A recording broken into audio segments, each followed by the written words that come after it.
기다림. 성경에는 기다리라는 표현이 꽤 많이 나옵니다. 그리고 그 기다림의 끝은 항상 구원, 구출, 도우심입니다. 이사야의 예언이 대표적입니다. 보라, 이분이 우리의 하나님이시라. 우리가 그를 기다렸으니 그가 우리를 구원하시리로다. 이사야 25장 9절.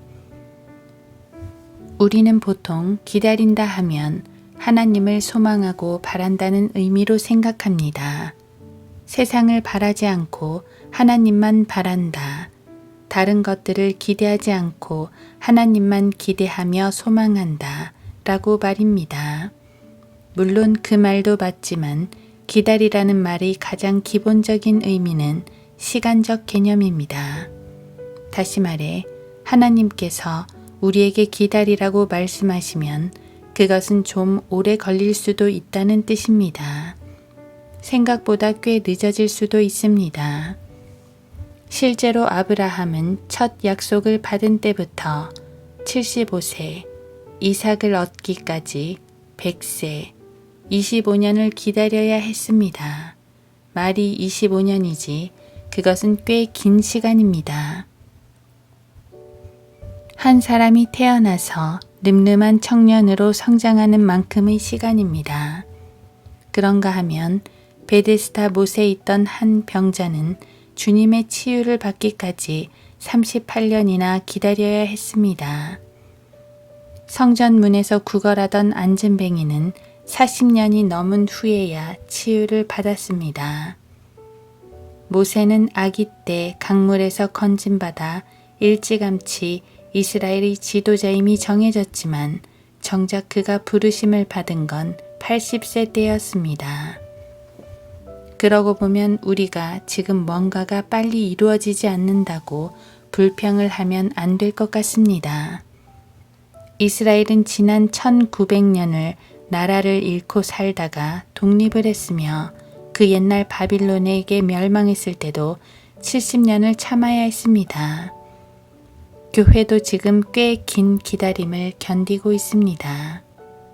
우리 주님의 다시 오신 말입니다.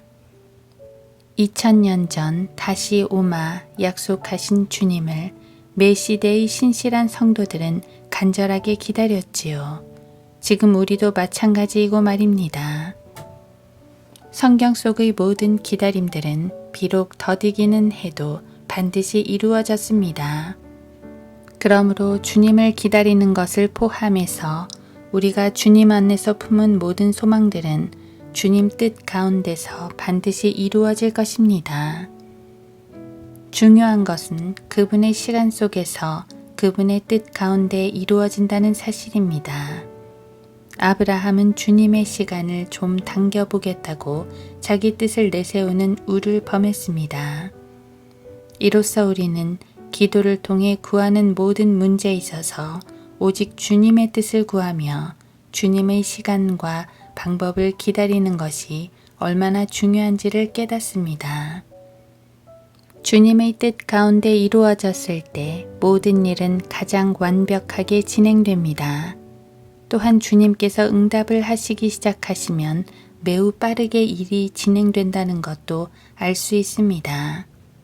모세를 파라오에게 보내신 이후 출애굽까지의 모든 과정은 일사천리로 진행되었습니다. 여호수아가 요단강을 건넌 후 가나안 땅 정복은 6년 만에 종결되었습니다. 긴 기다림일수록 성도들은 주님의 승리를 완벽하게 보게 됩니다. 아니, 길고 짧은 게 중요한 게 아닙니다. 주님의 뜻 가운데 온전히 거하기만 한다면 그 약속의 소망 가운데 이미 감사할 수가 있는 것입니다. 반드시 기억해야 할 것은 그분은 조급하시지 않다는 사실입니다. 그분에겐 완벽한 해법이 있기 때문이지요. 조급한 건 우리입니다. 하지만 우리는 사실 조급할 자격이 없습니다. 주님이 우리를 기다린 세월이 얼마인데 말입니다. 우리가 두 손 들고 나아가기까지 주님은 정말로 오래도록 우리를 기다리고 기다리신 것입니다.